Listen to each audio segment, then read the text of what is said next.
Lucid dreaming reality checks. What are they and why are they important? Let's find out.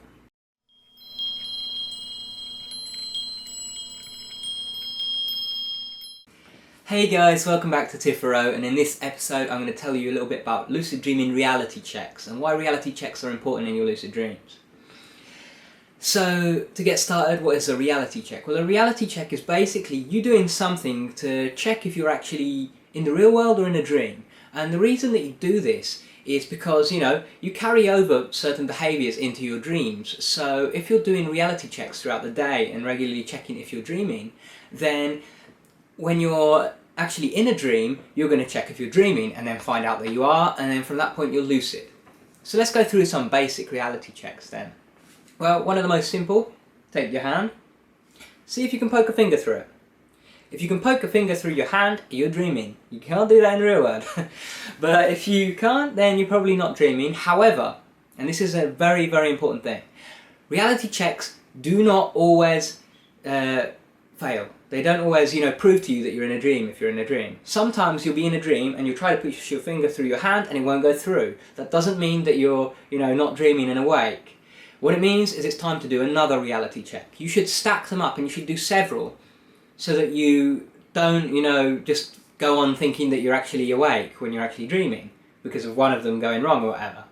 So the next one I advise is taking your fingers and putting them over your nose like this, and when your fingers are holding your nose shut, you try and breathe through your nose. Normally you'll feel that your nose is blocked, you can't breathe through it, but if you're actually in a lucid dream you'll just feel like you're you'll feel like you're breathing through your open nostrils. And so that's an easy way to tell that you're dreaming. Another one is if you have, if you have a phone, you can have a look on the phone and see what the text looks like. Now, here I can see the time and that, and if you look at the time or if you look at some text on your phone, then you might see something completely different to what you'd normally see when you look at some text. For an example, last night in one of my lucid dreams, I looked at some text that was written on a wall, and it was like just numbers and letters in a random sequence. And to me in the dream it looked almost like it was supposed to make some kind of sense, but then when I looked at it and tried to think what does this actually mean, it was obvious to me that this was a dream and this was, this just random scrambled dream text. Because in dreams text tends to scramble around and, not resemble anything normal.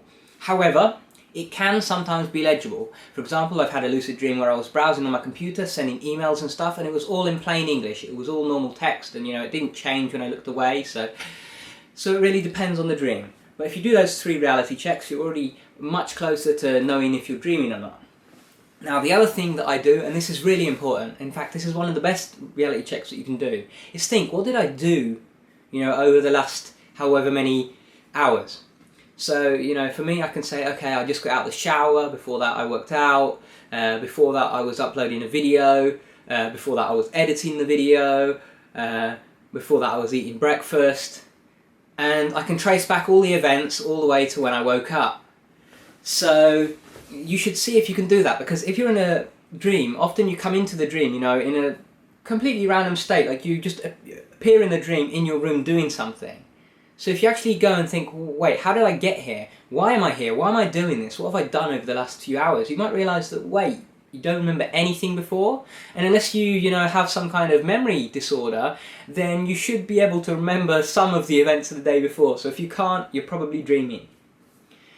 The other thing that I advise is being constantly present, meditating regularly and heightening your awareness, being aware of all your senses. For example, something that you can do as an exercise throughout the day is to just engage all your senses. So for example, like I'm now touching the bed that I'm sitting on, and if you touch what you're sitting on and just feel how it feels in your hands, and then look around and take in all the colours and things, little details in the room or the place that you're in that you might not normally notice. So for example, I can see my cat walking over some things over there, and just look at things that you wouldn't normally see, touch things that you wouldn't normally feel, and focus on those senses. Do the same with your hearing. So what can I hear right now?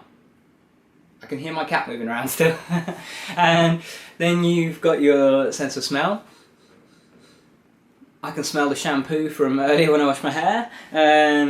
and you got, you know, a sense of taste. You know, you can eat a meal. When you're eating your meal, eat slowly. Don't, you know, eat quickly. Just eat slowly and savour the taste. You know, enjoy it. Taste every little bit of it. And the reason that you're doing this, the reason you're engaging all your senses, is because normally we go on kind of autopilot and we don't really engage our senses that much. So like we'll be eating and we eat so quickly that we barely taste the food, or, you know, we'll be sitting in a room and we don't even notice what's going on in the rest of the room. And when we don't engage our senses like this, it means that when we're in a dream, and when the dream is all, you know, fuzzy and dreamy, we don't realise, because everything is kind of fuzzy and dreamy to our brains anyway, because we're not engaging it, we're not focusing on it. So by engaging with more of what's going on in your senses and focusing on more of the senses and, you know, experiencing them all, then you actually, in your dreams, you'll notice that it's all fuzzy and stuff and not clear and not, you know, all heightened senses like you're used to. The other thing this has is it really makes you enjoy your life more, and it makes you, you know, it makes you experience things to a much greater depth. Because say you're walking to work every day and you just walk there on autopilot. Well, if you start walking there and noticing the feel of the ground under your feet, you know, touching a tree on the way just suddenly, or, you know, engaging conversation with someone where you've got a couple of minutes to spare or whatever. If you do these little things, you'll notice much more on the journey, and the journey itself will start to become more fun. You know, the boring things that you were autopiloting can start to become fun if you actually get off autopilot and engage yourself. And the side effect of this is, yeah, you're going to have lots more lucid dreams, because suddenly you're going to be dreaming and you'll be like, wait, this is a bit too blurry, this is a bit too fuzzy, this doesn't seem right, maybe I'm having a dream. And then bam, you're lucid. So yeah, I mean, all of these things really, really help for you know, checking if you're dreaming or if you're awake.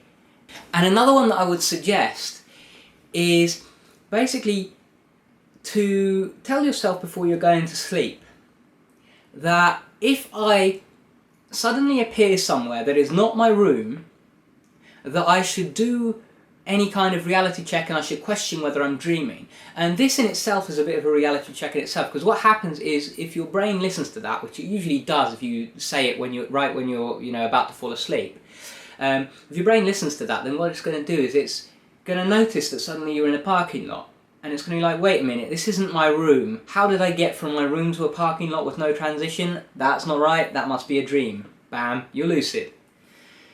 So yeah, that's been a few quick tips on reality checks. Now, as far as when you should actually do reality checks, my best advice is to do them regularly, and an easy way that you can remember to do them regularly is to like connect them to some daily ritual that you do already. For example, I keep a journal, so I have it memorised that, you know, when I'm writing certain things in my journal, it's time to do a reality check. I'll even write that down sometimes in my journal that I did a reality check now. Or, you know, if you bring up the subject of lucid dreaming, it's time to do a reality check. For example, I'll do some now. Can my finger go through my hand? No, it can't. Can't breathe through the closed nose. I can remember what I did to this morning because I just told you guys. And I just looked at my phone, it was normal. I'm looking at a tarot deck and the writing on it's normal. There we go, I've done my reality checks. I know I'm not dreaming.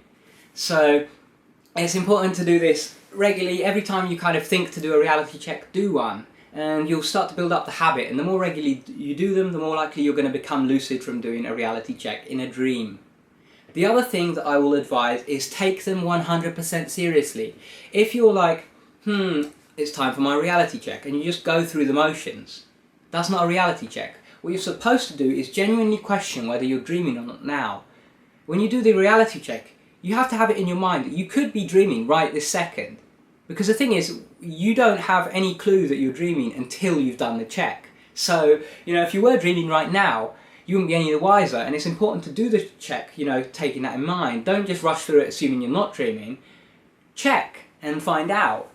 And at that point, you know, you're going to become lucid much, much more often. And if you combine this with my earlier lucid dreaming guide, link up here, then you should be having plenty of lucid dreams in no time. I have several a week, and I'm not even doing that much towards getting them. I just, you know, do a very simple method each day, and I do reality checks. So, that's been all for this video. I hope you enjoyed. Remember, if you're not part of the community already, subscribe up there, because we get regular videos coming out every Wednesday, Saturday, and occasionally some others. Now, if you have any comments or questions, leave them down in the comments below. Give the video a thumbs up if you enjoyed it. And if you want to keep watching, check out that lucid dreaming video I mentioned up there. Take care.